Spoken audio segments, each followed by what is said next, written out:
Hello दोस्तों, नमस्कार। मैं बीरेंद्र पटेल आप सभी लोगों का विद्या एग्रीकल्चर एकेडमी के यूट्यूब चैनल पर स्वागत करता हूं।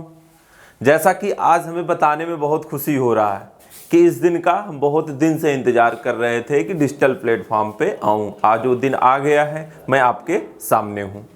तो बातें तो अब डेली होगी, थोड़ा अब काम की बातें कर ली जाए। जैसा कि संस्था का नाम आप देख रहे हैं, विद्या एग्रीकल्चर एकेडमी। इसका लोकेशन कहाँ पे है? कानपुर में। अगर एड्रेस की बात करेंगे तो एड्रेस यहाँ पे लिखा है, और मोटा मोटी एक एड्रेस हम आपको बता दे रहे हैं। 9 नंबर क्रॉसिंग बहुत फेमस है, छपेड़ा पुलिया, कानपुर में, वहीं पे हमारी लोकेशन है। और नीचे नंबर लिखा है, और ये हमारा व्हाट्सएप नंबर भी है और कॉलिंग नंबर भी है। आप इस पर कॉल भी कर सकते हैं, व्हाट्सएप पे मैसेज भी कर सकते हैं। कोई भी दिक्कत हो आप इस नंबर पर कॉल मैसेज करके अपने प्रॉब्लम का सलूशन ले सकते हैं। बाकी हमारा जो यूट्यूब चैनल है, यूट्यूब चैनल का नाम क्या है? विद्या एग्रीकल्चर एकेडमी कानपुर। टेलीग्राम का जो लिंक है इसी के नाम से, विद्या एग्रीकल्चर एकेडमी कानपुर।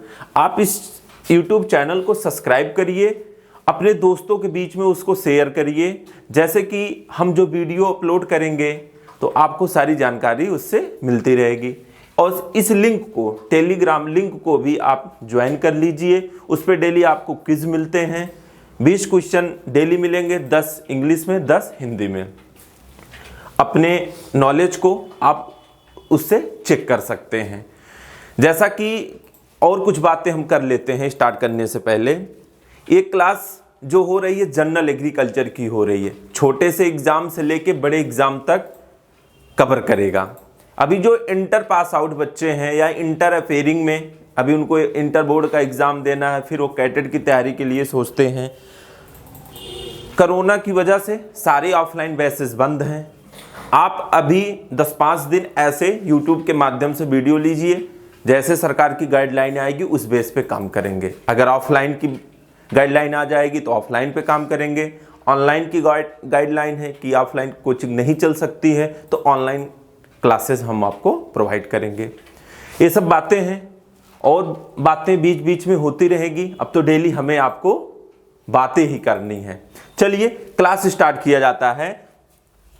जैसे कि बात स्टार्ट यहीं से होगी, क्योंकि हम आप एग्रीकल्चर के हैं कि एग्रीकल्चर होता क्या है, इसकी ब्रांचेज क्या हैं, इसमें क्या क्या करते हैं, एक एक करके हम देखते हैं। तो बात करेंगे एग्रीकल्चर की। किसकी बात करेंगे? एग्रीकल्चर की।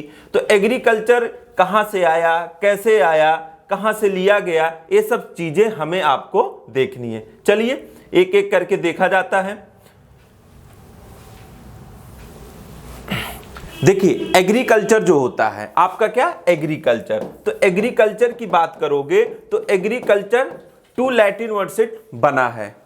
कहने का मतलब ये बहुत अच्छा क्वेश्चन है जो आपका लैटिन दिख रहा है। पूछा जाता है एग्रीकल्चर किस वर्ड से लिया गया है, तो किससे लिया गया है? लैटिन वर्ड से लिया गया है। वो दोनों कौन कौन से लैटिन वर्ड हैं?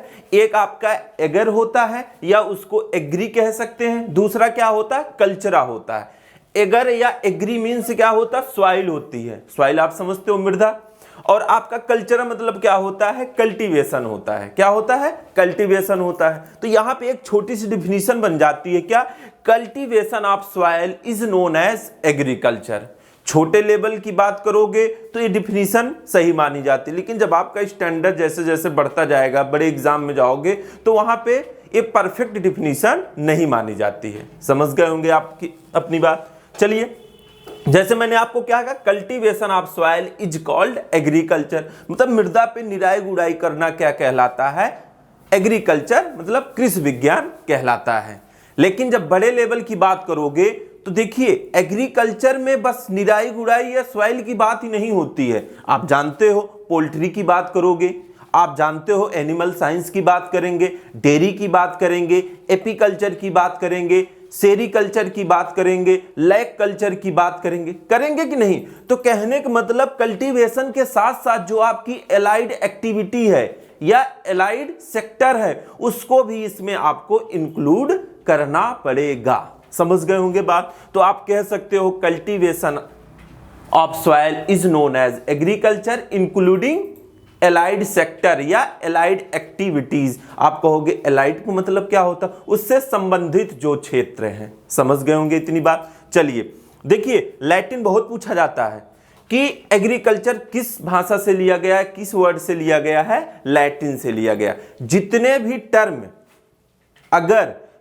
टर्म हैं, अगर उसमें लास्ट में कल्चर लगा है, वो सारे टर्म किससे लिए गए हैं, लैटिन से। जैसे एग्रीकल्चर, हॉर्टिकल्चर, सेरीकल्चर, एपीकल्चर, ओलरीकल्चर, कोई भी कल्चर आ जाए तो आप आंख बंद करके क्या लगा दो कि लैटिन से लिया गया है। बात समझ गए।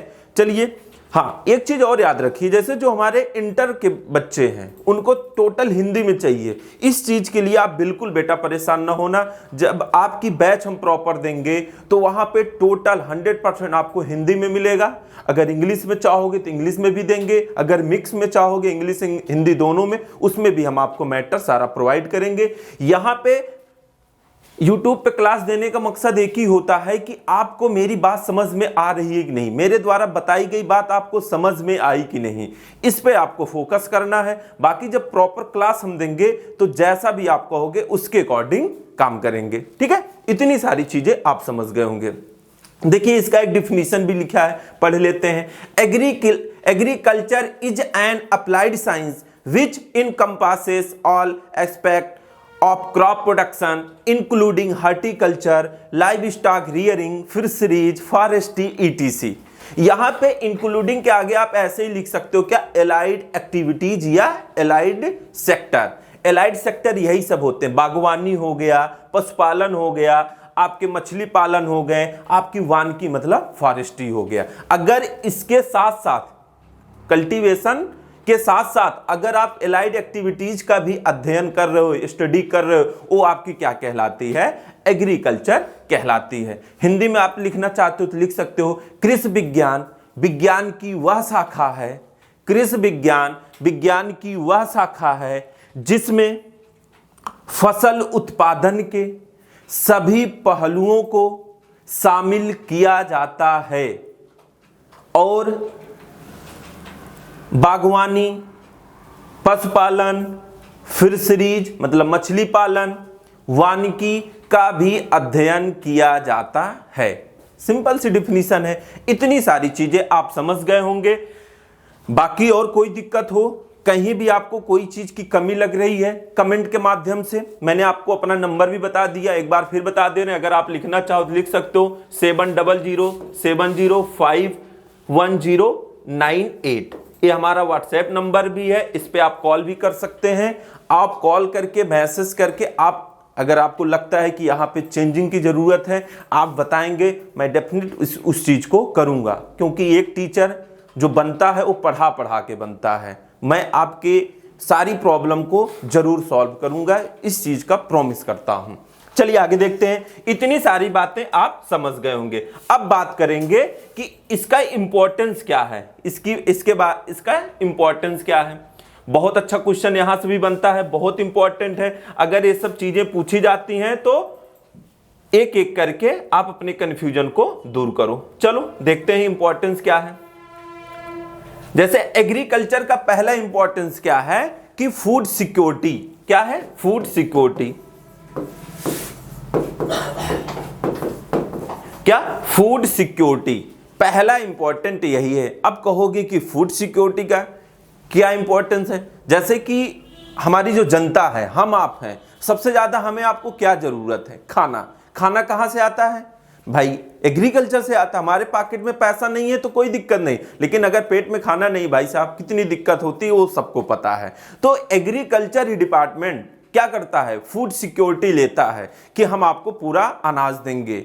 वो कहां से आया हम बताते हैं। जो ये फूड सिक्योरिटी इंडिया में आई वो कहां से आई, ग्रीन रिवॉल्यूशन से आई, हरित क्रांति से आई। कहां से आई, ग्रीन रिवॉल्यूशन से आई। कहां से आई, ग्रीन रिवॉल्यूशन से आई, हरित क्रांति से आई। ये हरित क्रांति लाया कौन इंडिया में, आप जानते हो एमएस स्वामीनाथन साहब ने लाया ये इंडिया में। वर्ल्ड में कौन लाए थे, नॉर्मन बोरलॉग साहब ने लाया। तो जब फूड सिक्योरिटी के बारे में बताने से पहले एक कहानी सुन लो।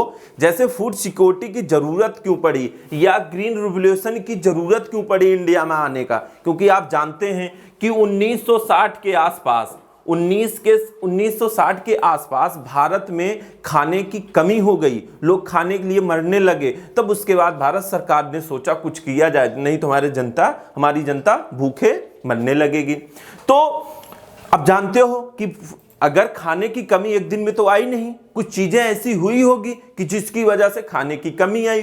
क्या क्या हुआ उस पर थोड़ा चर्चा करते हैं।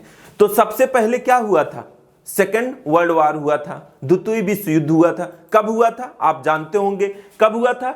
1939 से 1944 के बीच में हुआ। अब भाई जब विश्व युद्ध हो गया तो लॉस तो होना ही होना है। उसके बाद 1943 में क्या आया, बंगाल फेमीन आया। बहुत पूछा जाता है कि बंगाल फेमीन कब आया, तो कब आया था? 1943 में। कहां पे आया था? बंगाल में आया था। क्यों आया था? क्योंकि राइस में एक डिजीज लगती है, कौन? Brown leaf spot. किससे लगी थी? फंगस से लगी थी। उस फंगस का क्या नाम था? हेलमेंथोस्पोरियम ओरजाई था। ठीक है, तो पूछा जाता है बंगाल फेमिन किससे संबंधित है? राइस से। कहां पे आया था? बंगाल में। कब आया था? 1943 में। किस बीमारी की वजह से आया था? Brown leaf spot. किससे होता वो बीमारी? फंगस से। उस फंगस का क्या नाम है? हेलमेंथोस्पोरियम ओरजाई। जब राइस पढ़ाएंगे तो अच्छे से आपको बताएंगे। आप समझ गए। जब भाई यहाँ पे फेमीन आया, लोग खाने के लिए मर गए, हमारे पास चावल था नहीं, तो उसकी वजह से क्या हुआ? बंगाल में लोग मरने लगे। तो अब जब ऐसी दशा आ जाएगी तो जानते ही राशन की कमी आई। फिर क्या हुआ भाई? 1947 में हमें आज़ादी मिली। आज़ादी मिलने के बाद जानते ही लोग आज़ाद हो गए, तो अपने मन से लोग शादी ब्याह किए तो जनसंख्या भी, पॉपुलेशन भी हमारी खूब बढ़ी। तो वो पॉपुलेशन 1960 तक जाते जाते इतनी बढ़ गई कि हमारे पास खाने की कमी हो गई। तो सरकार ने देखो अनाउंस भी करवाया था कि हफ्ते में एक दिन आप उपवास रखो, एक टाइम उपवास रखो, बोला था कि नहीं सरकार ने। तो ये सब चीजें हुई। तो 1960 में जब भूखमरी आई तो उसके बाद भारत सरकार ने सोचना स्टार्ट किया। फिर 1963 में, कब? 1963 में हमने क्या किया? ड्वार्फ वैरायटी बौनी प्रजाति दूसरे देश से मंगवाने वाले कौन थे? Doctor M S. स्वामीनाथन जी थे। कौन थे? Doctor M S. स्वामीनाथन। उन्होंने ड्वार्फ वैरायटी लाई। कहां? अपने इंडिया में। तो उसका 2 साल ट्रायल किए तो 1965 आ गया। अब ये कहोगे कि 2 साल ट्रायल क्यों किए? क्योंकि आज के डेट में जैसे देख लो कोरोना है, हम किसी दूसरे देश में जाते हैं तो उठा के हमें 14 दिन 15 दिन के लिए क्या करते हैं? क्वारंटाइन कर देते हैं। क्यों कर देते हैं? कि ऐसा ना हो कि हमारे देश में भी कोरोना इनके माध्यम से फैल जाए। मान लीजिए कोई वैरायटी आई 1963 में, उसका ट्रायल इस वजह से किया गया कि भाई उसका कोई, मान लीजिए उसमें कोई कमी हो, कहीं ऐसा ना हो कि उसका साइड इफेक्ट हमारे पूरे इंडिया में फैल जाए, इंडिया के सॉइल में फैल जाए, कोई ऐसा बीट। तो उसका कहने का मतलब ट्रायल किया गया 2 साल। तो 1965 में जाके ये लगा हमें कि नहीं, सारी चीजें अच्छी हैं, अब हमें किसानों के बीच में इसको ले जाना चाहिए। तो 1965 में ही ग्रीन रिवॉल्यूशन आपका आया था। लेकिन आप क्वेश्चन पढ़ते हो कि ग्रीन रिवॉल्यूशन, हरित क्रांति कब आई थी? 1966-67 में। इस वजह से बोला जाता है क्योंकि 1965 में यूपी, हरियाणा और पंजाब में सबसे पहले एडॉप्ट किया गया। क्यों किया गया? क्योंकि यहाँ की सॉइल सबसे ज्यादा फर्टाइल थी या है, दोनों बात आप बोल सकते हो। तो 1966-67 में पूरे इंडिया में इसका फैलाव हो गया, हर प्रदेश में इसका फैलाव हो गया। तो ये माना जाता है कि 1966 और 1967 में जाके पूरे इंडिया में ग्रीन रिवॉल्यूशन क्रांति लाई।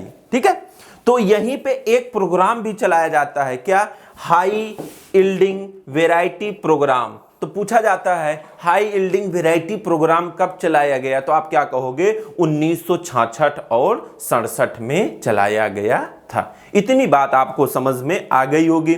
चलिए और चर्चा कर लेते हैं। जैसे कि आपको ये चीज पता है क्या कि ग्रीन रिवॉल्यूशन में क्या किया गया था? प्रोडक्शन को बढ़ाया गया था। मेनली किसका प्रोडक्शन बढ़ाया गया था?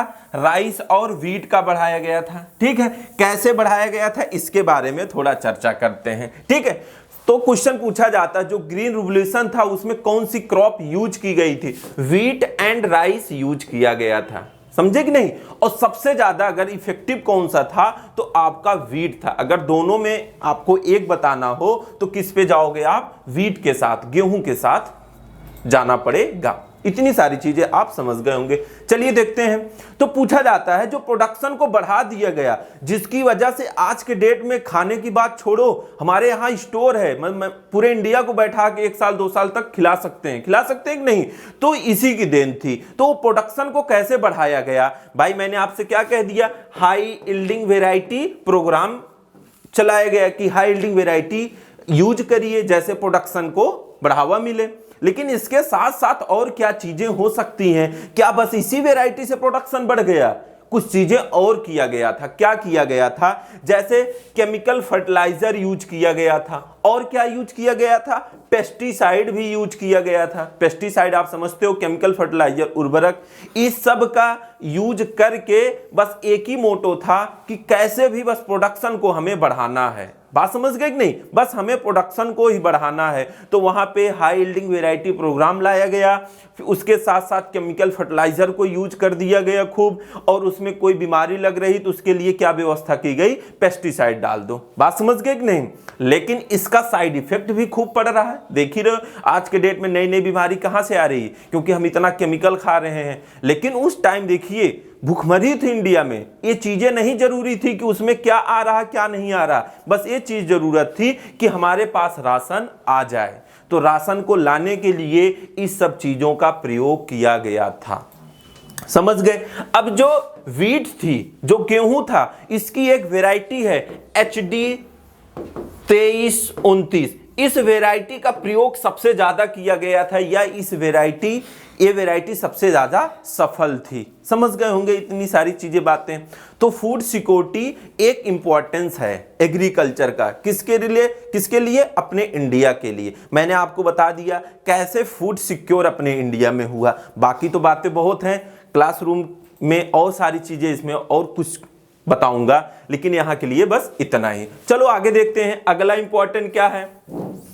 अगला इंपॉर्टेंट की बात करेंगे, एक आता है जीडीपी के बारे में चर्चा कर लेते हैं। क्वेश्चन यहां पे खूब बनता है, क्या, जीडीपी। अब कहोगे जीडीपी क्या होता है, तो आप लिख लीजिएगा क्या, ग्रॉस डोमेस्टिक प्रोडक्ट, सकल घरेलू उत्पाद। अब कहोगे क्या होता है, आप तो बस इसका फुल फॉर्म बता दीजिए। चलिए, जैसे मान लीजिए आपका एक घर है, ठीक है, आपके घर में पैसा आ रहा है कि नहीं, क्या आ रहा है आपके घर में पैसा लाने का स्रोत कई हो सकता है। मान लीजिए कोई नौकरी कर रहा है, उसकी वजह से पैसा आ रहा, आपके घर में कोई बिजनेस है, उसकी वजह से पैसा आ रहा, आपके घर में खेती हो रहा है, उसकी वजह से पैसा आ रहा, आपके घर में कोई साधन है, उससे आप पैसा कमा रहे हो। समझ गए कि नहीं, पैसे आने के कई कारण हो सकते हैं। तो वही इंडिया में मान लीजिए 100 रुपए आ रहा कहीं से, या 100 रुपए का इनकम हो रहा है, तो उसमें से एग्रीकल्चर से कितना हो रहा है, 19% हो रहा है। कहने का मतलब जितना इंडिया का जीडीपी है उसमें से एग्रीकल्चर कितना सपोर्ट करता है, 19%। अब समझना, फिर एक बार मैं आपको बता दे रहा हूं, जैसे जीडीपी का मतलब यही होता है कि ग्रॉस डोमेस्टिक प्रोडक्ट, सकल घरेलू उत्पाद। मान लीजिए आपका देश है, ठीक है, एक देश में एक साल में जितना उत्पाद होता है, मतलब उत्पाद मतलब प्रोडक्ट जितना आता है, उस प्रोडक्ट की जो कीमत होती है वही क्या होती है, जीडीपी होती है। समझ गए होंगे।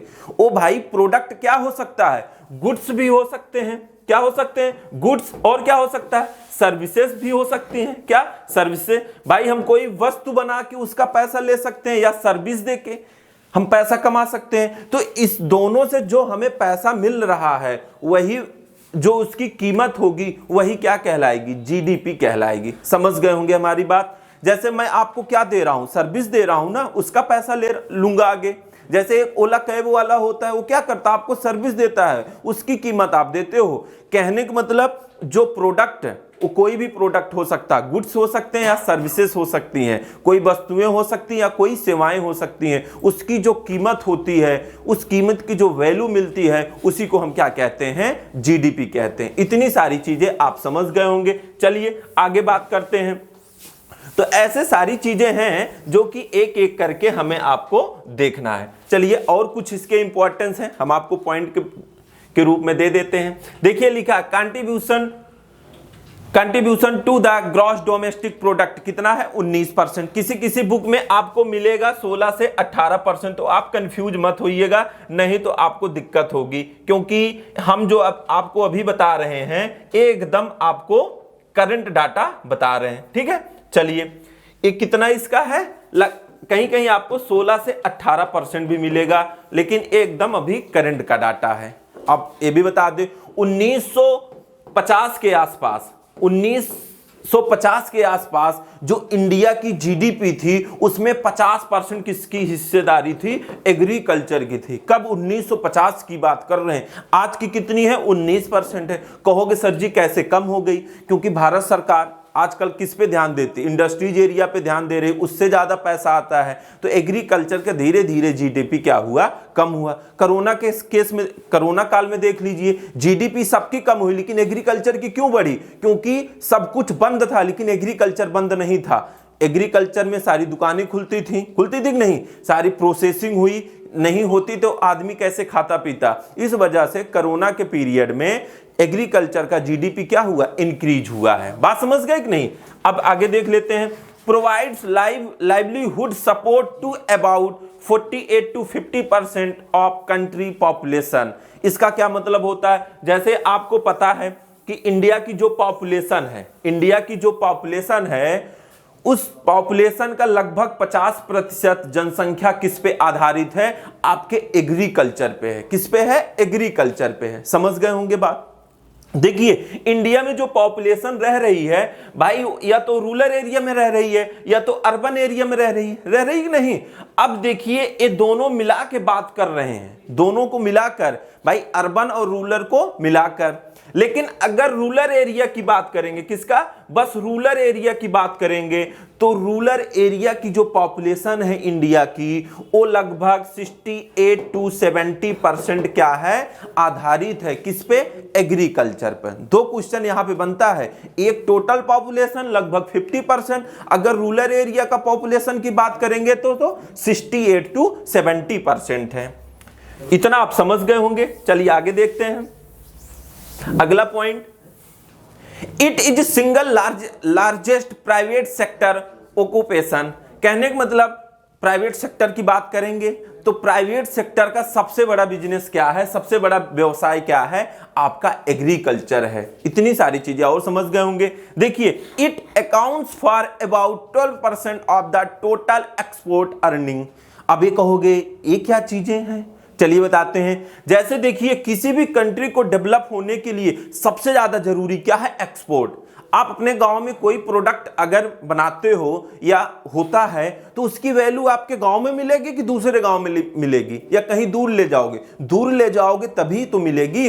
तो दूर ले जाना ही क्या कहलाता है, एक्सपोर्ट। मतलब जो चीज हम बाहर भेज रहे हैं वो चीज क्या होती है, एक्सपोर्ट होती है। तो आप जब बाहर भेजोगे अपने आइटम को तो उससे आपको पैसा ज्यादा मिलेगा। जब पैसा ज्यादा मिलेगा तो जानते हो इंपॉर्टेंस बढ़ जाती है। आज के डेट में चाइना क्यों इतना पैसा उसके पास है, क्योंकि वहां पे ना एक्सपोर्ट बहुत होता है भाई। चाइना हमसे बाद में उसको फ्रीडम मिली, हमें कब मिली थी, 1947 में मिली थी, उसको कब मिली, 1949 में मिली। लेकिन आज के डेट में हमसे इतना आगे क्यों हो गया, क्योंकि वहां पे एक्सपोर्ट बहुत होता, हमसे कई गुना ज्यादा वो लोग एक्सपोर्ट करते हैं।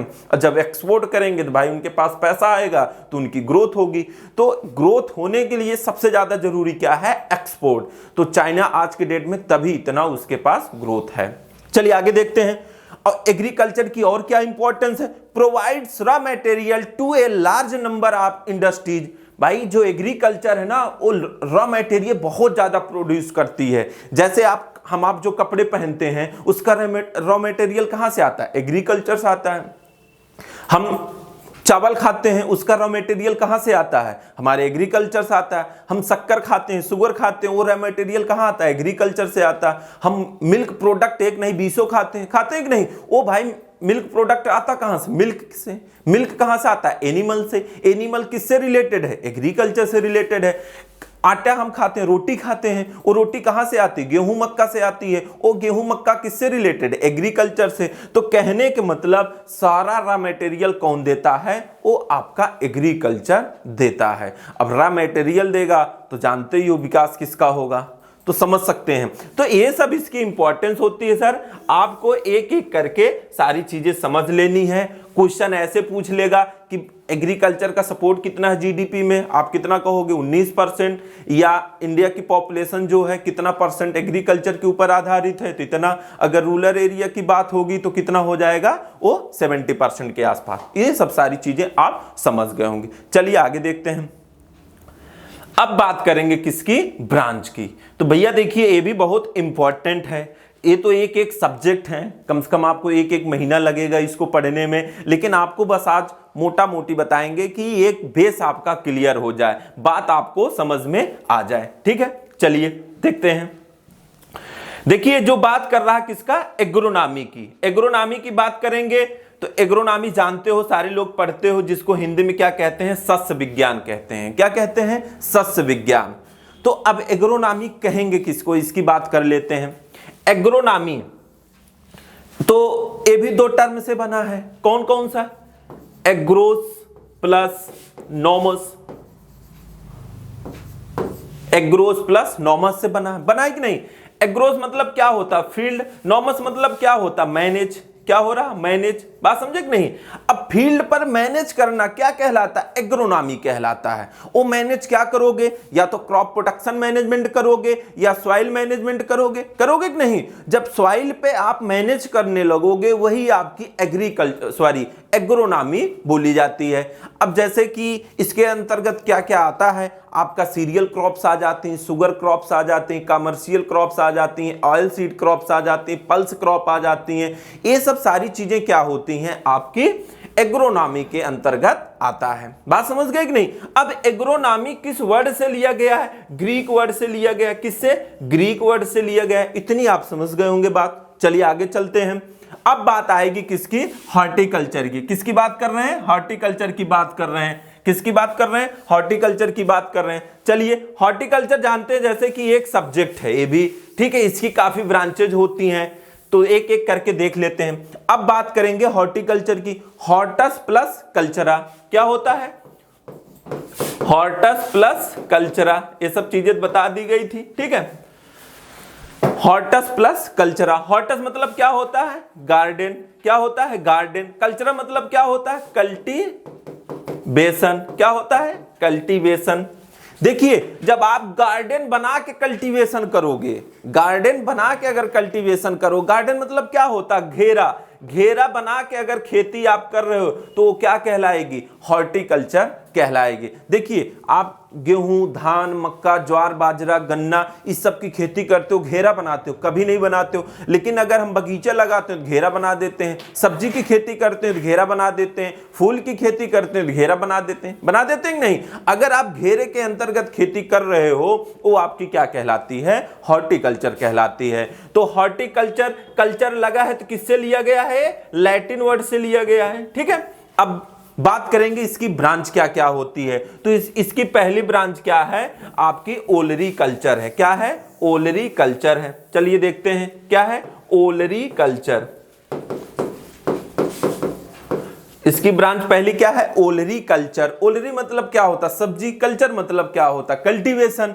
अगर आप स्टडी ऑफ वेजिटेबल, अगर सब्जियों का अध्ययन कर रहे हैं तो क्या कहलाती है, ओलरी कल्चर कहलाती है। और लास्ट में कल्चर लगा है तो किससे लिया गया है, ये लैटिन वर्ड से लिया गया। बात समझ गए कि नहीं। दूसरी ब्रांच क्या है इसकी, पोमोलॉजी। क्या है, पोमोलॉजी। यहां पे भी दो टर्म है, पोमो प्लस लॉगस, ठीक है। पोमो क्या होता है आप जानते हो, फल, फ्रूट। और लॉगस मतलब क्या होता है, साइंस। क्या होता है, साइंस होता है। अगर वही फ्रूट की स्टडी कर रहे हो तो क्या कहलाएगी, आपकी पोमोलॉजी। अब कहोगे पोमोलॉजी किस वर्ड से लिया गया है। देखिए किसी भी शब्द के लास्ट में अगर लॉजी लगी है, किसी भी शब्द के लास्ट में लॉजी लगी है, सोरेलॉजी किससे लिए गए हैं, ग्रीक से लिए गए हैं। लेकिन पोमोलॉजी और सोशियोलॉजी को छोड़कर, अब क्यों इसको छोड़ दिए हैं अब बताते हैं।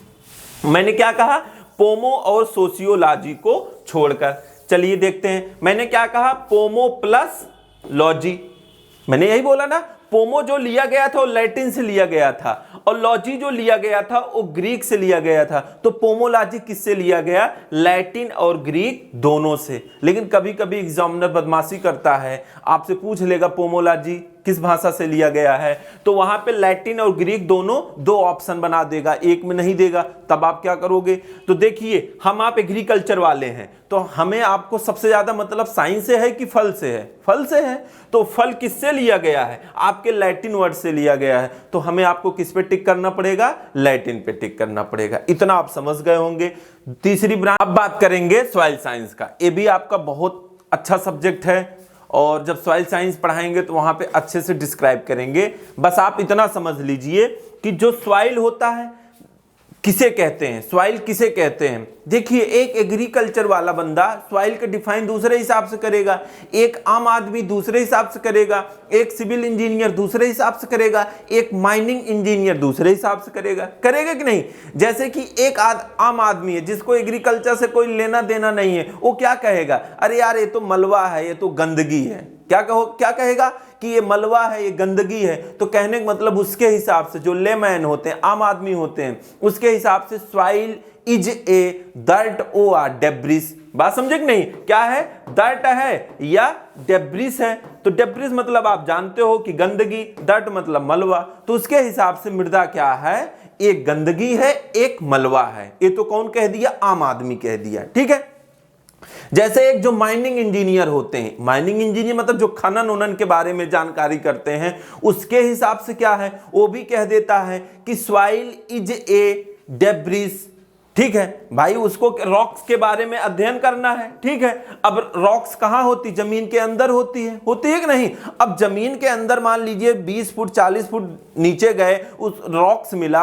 अब जो ये 20 फुट के ऊपर क्या है? सॉइल है। तो उसके हिसाब से क्या है कि हमारे रॉक्स के ऊपर का एक गंदगी है। आप जाते हो कहीं साफ सफाई करते हो, कहते हो यार बहुत गंदगी निकली, और निकली हो क्या है? मिट्टी तो ही निकली है, मिट्टी के अलावा और कुछ थोड़ा होता है। तो भाई वो भी माइनिंग इंजीनियर भी ये क्या कहता है कि भैया सॉइल एक डेब्रिस है जो हमारे रॉक्स के ऊपर, हमारे चट्टान के ऊपर है। बात समझ गए कि नहीं? अब सिविल इंजीनियर क्या कह देता है एक सॉइल के बारे में? तो वो कह देता भैया एक मटेरियल, मतलब सॉइल इज ए मटेरियल। किसके लिए? रोड बनाने के लिए, बिल्डिंग बनाने के लिए, मकान बनाने के लिए। भाई बिल्डिंग बनाते हो ना, मकान बनाते हो ना, रोड बनती है कि नहीं? तो ये सब बनने में मिट्टी की जरूरत होती है कि नहीं? होती है। तो इस वजह से एक सिविल इंजीनियर बोल देता है कि भैया सॉइल एक मटेरियल है मेरे लिए, क्योंकि हम तो घर बनाते हैं और मकान बनाते हैं। बात समझ गए कि नहीं? चलिए अब एग्रीकल्चरिस्ट की बात कर लेंगे। तो एक एग्रीकल्चरिस्ट क्या कहता है कि भाई सॉइल क्या है? न्यूट्रिएंट का डिब्बा है। क्या है? न्यूट्रिएंट का डिब्बा है। और प्लांट उस डिब्बे से क्या करता है? न्यूट्रिएंट ले लेता है। लेता ही नहीं भाई, हम प्लांट कहाँ लगाते हैं? सॉइल में। और सॉइल प्लांट ग्रोथ करता है कैसे? न्यूट्रिएंट लेके। किससे लेता है? सॉइल से लेता है। तो कहने का मतलब एक एग्रीकल्चरिस्ट के हिसाब से सॉइल क्या है? एक न्यूट्रिएंट का डिब्बा है। बात समझ गए कि नहीं? बाकी कई डिफिनीशन मैं आपको बताऊंगा, लेकिन जब सब्जेक्ट चलेगा उस टाइम समझ गए होंगे सॉइल के बारे में। सॉइल क्या होता है? अब इसी के बारे में स्टडी करना क्या कहलाता है? सॉइल साइंस कहलाता है। सॉइल एंड सॉइल साइंस किस वर्ड से लिया गया? किससे लिया गया है? लैटिन से लिया गया। किससे लिया गया है? लैटिन से लिया गया है। तो याद करने के लिए एक बात बता दूं, जैसे आप सुबह सो उठते हो, डिब्बे में पानी लेते हो, कहां पे जाते हो? सॉइल पे ही तो जाते हो। क्यों जाते हो? आप जानते हो। तो उसी से संबंधित है कि नहीं? आप समझ गए होंगे, कभी भूलेगा नहीं। अगर बात आ जाएगी सॉइल एंड सॉइल साइंस किस वर्ड से लिया गया है, तो समझना सुबह सो के उठते हो, डिब्बे में पानी लेते हो, कहां पे जाते हो? मृदा। क्यों जाते हो वो भी आप जानते हो। तो उसका मतलब इस लैटिन से है कि नहीं? देखिए ये सब चीजें बताने का मकसद ये है कि आपको भूले ना, क्योंकि लैटिन ग्रीक में इंसान कंफ्यूज हो जाता है। लेकिन अगर आप ये सब चीजें अगर दूसरे हिसाब से थोड़ा पढ़ लोगे तो कभी नहीं भूलेगा। ठीक है। देखिए यहां पे दो टर्म आता है आपके सॉइल साइंस में, दो टर्म मिलता है, एक पेडोलॉजी, एक इडेफोलॉजी। अब कहोगे कि पेडोलॉजी क्या होता है, इडेफोलॉजी क्या होता है? देखिए जब सॉइल की ओरिजिन, सॉइल की क्लासिफिकेशन के बारे में स्टडी करोगे, वो क्या कहलाएगी? आपकी पेडोलॉजी। इडेफोलॉजी क्या होता है? जब सॉइल और प्लांट का रिलेशनशिप के बारे में स्टडी करोगे, वो क्या कहलाएगी? इडेफोलॉजी कहलाएगी। पेडोलॉजी और इडेफोलॉजी किस वर्ड से लिया गया है? ग्रीक से लिया गया। क्यों? क्योंकि मैंने आपको बता दिया था कि किसी भी शब्द के लास्ट में लॉजी लगी है तो सारे लॉजी किससे लिए गए हैं? ग्रीक से, बस सोशियो और पोमोलॉजी को छोड़कर। अब बात करेंगे अगली ब्रांच की जो है एनिमल हस्बेंड्री। एनिमल क्या होता है? एनिमल का मतलब लाइव स्टॉक, लाइव स्टॉक मतलब पशु, बात समझे कि नहीं। और देखिए हस्बेंड्री, इसका डी के बाद जो लिखा है RY इसको काट दो, क्या बन गया? हस्बैंड बन गया ना भाई। एक जो शादीशुदा औरत होती है उसका सबसे ज्यादा देखभाल कौन करता है या टेक केयर कौन करता? उसका हस्बैंड करता है ना, तो वही हस्बैंड हुआ। जब आप पशु का देखभाल करोगे, बात समझे कि नहीं, या इस पशुओं का टेक केयर करोगे, वही क्या कहलाती है? एनिमल हस्बेंड्री कहलाती है। समझ गए होंगे आप बात। चलिए आगे चलते हैं। फिशरी साइंस की बात करेंगे तो फिशरी साइंस की बात अगर कहीं पे होती है, चलिए आगे देखते हैं। फिशरी साइंस ये भी अच्छा टॉपिक है, क्वेश्चन बनते हैं यहां पे, आपको एक एक करके देखना है। फिशरीज में 2-3 टर्म मिलते हैं, बाकी डिटेल पढ़ाऊंगा जब इसका टाइम आएगा, सिलेबस आएगा। देखिए फिशरी साइंस का मतलब क्या होता है? मछली पालन आप जानते हैं, तो मछली पालन की बात करेंगे उससे पहले 3 टर्म आता है, इसके बारे में देख लो। एक एक्वाकल्चर आप खूब सुनते हो। एक्वाकल्चर क्या होता है? अब देखिए एक्वाकल्चर की बात आएगी अगर पानी के अंदर, कहने मतलब समझो, पानी के अंदर जो भी चीजें आप कर रहे हो वो किसके अंतर्गत आती है? एक्वाकल्चर के अंतर्गत आती है। भाई आप प्रॉन मतलब झींगा पालन करते हो, वो भी पानी के अंदर करते हो। रेटिंग कर रहे हो तो वो भी पानी के अंदर कर रहे हो, मतलब पानी के अंदर कुछ भी आप करोगे वो क्या होगा? आपका एक्वाकल्चर होगा। क्या होगा? एक्वाकल्चर। देखिए अब फिशरी की बात करेंगे, फिशरीज की, मछली पालन की। आप मछली पकड़ने जाते हो तालाब में, जाते हो कि नहीं? एक तालाब ऐसा होता है जिसमें आप मछली क्या की हो? पाले हो। और एक तालाब ऐसा होता है कि जो बारिश के पानी के साथ आ गई हैं। जो आप इस टाइप की मछली पकड़ रहे हो जो हम उसको पाले नहीं हैं, बात समझना, उसको हम पाले नहीं हैं, तो वो क्या कहलाएगी? Capture fisheries. अगर जो मछली हम पाल के पकड़ रहे हैं, जैसे अपना तालाब है उसमें हम बच्चा डाले थे, वो बच्चा बड़ा हो गया कि नहीं, बाद में उसको हम पकड़ के सेल कर रहे हैं या बना के खा रहे हैं, अगर इस टाइप की फिशरीज हो, मछली पालन कर रहे हो, वो क्या कहलाएगी? आपकी कल्चर फिशरीज। जो हम पाल के पकड़ते हैं, जो भाई बहते हुए पानी में पकड़ लिए हैं, वो क्या होगी? कैप्चर फिशरीज होगी। ठीक है, इतना हो गया। अब एग्रीकल्चर इंजीनियरिंग की बात करेंगे। यहां पे बच्चा थोड़ा गलती कर जाता है। एग्रीकल्चर इंजीनियरिंग मतलब वो समझ जाता है ये तो भैया किसका पार्ट है? एग्रीकल्चर का। नहीं, ये इंजीनियरिंग का पार्ट है। किसका है? इंजीनियरिंग का पार्ट है। इसके बारे में क्या होता है भाई? सॉइल वाटर कंजर्वेशन होते हैं, ठीक है, इरिगेशन के जो सोर्स होते हैं, पोस्ट हार्वेस्ट जो चीजें होती हैं, वो सब चीजें किस में आती हैं? आपके इसी में आती हैं। फॉरेस्ट्री की बात करेंगे, यहां पे भी सारी चीजें होती हैं। देखिए फॉरेस्ट्री या फॉरेस्ट इसी से संबंधित है। मोर देन 1 हेक्टेयर एरिया अगर है, अगर 1 हेक्टेयर एरिया से ज्यादा पेड़ पौधे अगर कहीं पे हैं, वो क्या कहलाते हैं? फॉरेस्ट कहलाते हैं।